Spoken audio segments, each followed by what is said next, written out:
नमस्कार. कृषिकाला सोडून जायचं तर ऑफिसला जायचं मनच नव्हतं. सुंदर अशी सकाळ झाल्यानंतर कृषिकाला सोडून जायचं होतं ऑफिससाठी.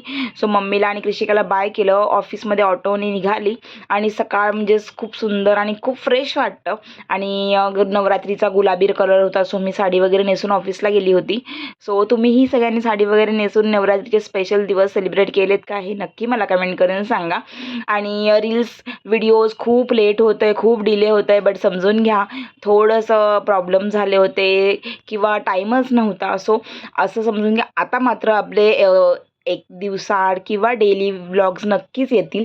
सो संध्याकाळी दूध वगैरे घ्यायचं होतं, डीमार्टला गेली, सर्व सामान घेतलं. आणि कसं असतं ना, सगळ्यांना जिम्मेदारी पार पाडावीच लागते. नंतर घरी आल्यानंतर कृषिकाला चनियाचोली घातली होती आणि ही चनियाचोली तिच्या अंकू मावणी म्हणजेच माझ्या मैत्रिणीने घेतली, गिफ्ट केली होती तिला. आणि तिला खूप सुंदर दिसत होती आणि तिचे मी नटापटा करण्यामध्ये व्यस्त होती. ह्या मॅडम मात्र केस बांधायला गेलं की हे सोडणार ते सोडणार, हे काढायचं ते काढायचं, अशी तिची मस्ती चालू असते. आणि आत्ता मॅडम 1 वर्षाची झालेली आहे आणि मला सगळे बोलतात तू व्हिडिओज आणि कृषिकाचे फोटोज का नाही टाकत आहे. बट सगळ्यांना माहीत आहे की आपल्या गावाकडच्या जे अहमदनगर साईडचे कोणी असेल, अहिल्यानगरचे कोणी असेल, सो त्यांना माहितीच असेल की नक्कीच त्या साईडला खूप पाऊस पडला होता आणि त्या फोटोग्राफरकडे नेटवर्क नव्हता, या साऱ्या इश्यू होत्या. बट डेफिनेटलीच लवकरच ते व्लॉग्समध्ये मी नक्की टाकेल फोटोज आणि व्हिडिओज.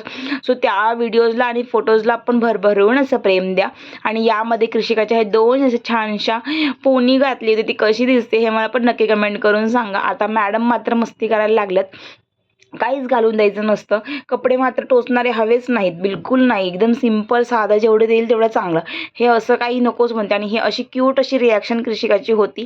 ह्याही मुमेंट मला कॅप्चर करून ठेवा, जेणेकरून मोठी झाल्यानंतर कृषिका बोलेल अच्छा आई मला तू अशी चनियाचोली घातली होतीस का. ह्या सगळ्या मुमेंट मला कॅप्चर करून तुमच्यासोबत शेअर करायच्या आहेत, म्हणून या व्लॉगच्या माध्यमातून मी तुमच्यासोबत शेअर करते. कसे वाटतात माझे व्लॉग्स हे मला नक्की कमेंट करून सांगा. आणि एका आईसाठी आपलं बाळ किती महत्त्वाचं असतं हे कोणाला सांगायची गरजच नाही आहे, कारण तिच्यासाठी तिचं सर्वस्व, तिचं काळीज हे तिच्या बाळासाठीच असतं. आणि हे मी घरी मस्तपैकी गरबा खेळत होती. ॲक्च्युली तिला घेऊन जायचं होतं मला बाहेर गरब्यासाठी, बट बाहेर तर गेलो आम्ही, बट प्रॉब्लेम असा झाला की खूप पाऊस पडत होता आणि मला कृषिकाला घेऊन काही गरबा खेळताच नाही आला. सो आम्ही दोघीजणी घरीच गरबा खेळत होतो. आणि सर्वांनी मला विचारलं होतं वेट लॉसची जर्नी काय आहे, कसं आहे, ते पण मी व्लॉगमध्ये एक व्लॉग बनवेल, नक्कीच बनवेल. काय केलं होतं, कसं वेट लॉस केलं.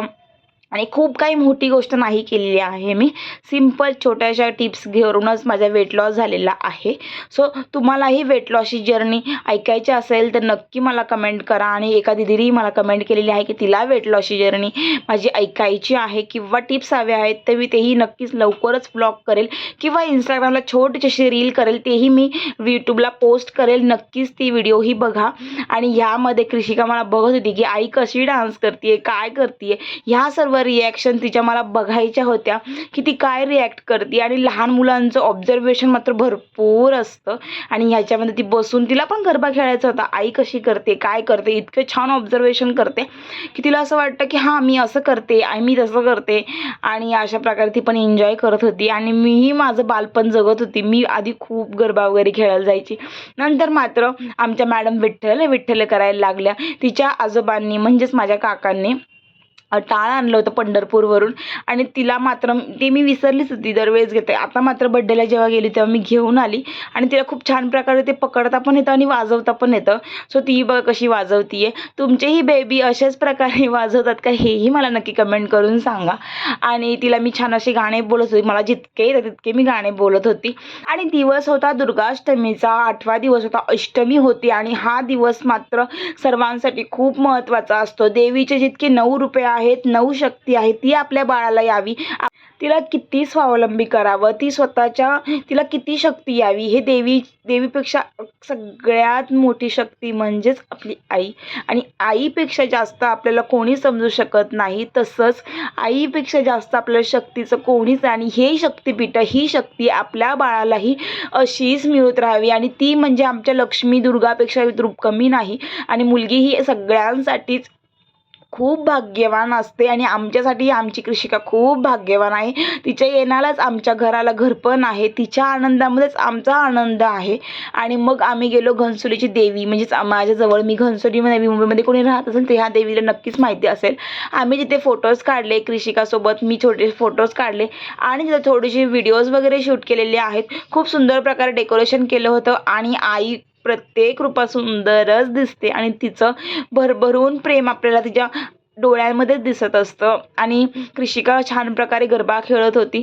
कृषिकाला असं वाटतं की मी कुठे आली आहे, काय आली आहे. सगळी छान लायटिंग्स वगैरे होते, टाळ्या वाजवत होती आणि मस्त प्रकारे एक मुलगा आला होता, त्याला बोलते दादा दादा. आणि खूप म्हणजे तिचं एन्जॉय करण्याचं खूप आवड आहे. ती गेली मात्र माझ्यावरच आहे. तिला पण असं खूप गोष्टी आवडतात की कुठे काय चाललंय. खूप ॲक्टिव्ह आहे. इतकं तिला कुठे एन्जॉय करायचं, काय हसायचं खेळायचं, खूप आता गुण करते कृषिका. खूप छान प्रकारे घागरा, आणि घागरा मात्र थोडासा मोठा झाला होता म्हणून तो अडकत होता. सो आम्ही तिचे छोट्याशा क्लिप्स शूट केलेल्या आहेत. आणि आपण आपल्या बेबीला किती प्रेम द्यावं हे आपल्यावर असतं. कारण आपण म्हणतो मुलगी ही लक्ष्मीचं रूप आहे, तर खरंच आपलं बाळ किंवा कुठलीही मुलगी लक्ष्मीचंच रूप असते. आणि तिला मी घेऊन छान प्रकारे थोडंसं गरबा वगैरे खेळत होती, डान्स करत होती आणि छान प्रकारे तीही एन्जॉय करत होती. ही मुमेंट्स माझ्यासाठी खूप महत्त्वाचे आहेत. एक आई आपल्या बाळाला जितकं प्रेम देते ना, ते कोणीच देऊ शकत नाही. आणि हे मात्र आई झाल्यावरच समजते की तिच्या आईच्या मनातली किती घालमेल असते आपल्या बाळासाठी, किती जीव तुटतो आपल्या बाळासाठी, हे मात्र आई झाल्यावरच कळतं. आणि मी खूप खूप खूप खूप खूप भाग्यवान आहे की माझ्याकडे माझी आई आहे, जी माझ्या बाळालाही तितक्याच छान प्रकारे सांभाळते जशी मला सांभाळते. आणि ह्या मोमेंट्स माझ्यासाठी खूप महत्त्वाच्या आहेत. आणि मी मात्र घागरा, म्हणजे मी गुजराती साडी नेसली, ती कशी वाटते ही मला सांगा. आणि कृषिकासोबत माझ्या दीदीच्या घरी मी थोडीशी सप्तशृंगीची पण आरती पाया पडायला गेलेली. व्लॉग कसा वाटला हे नक्की मला कमेंट करून सांगा.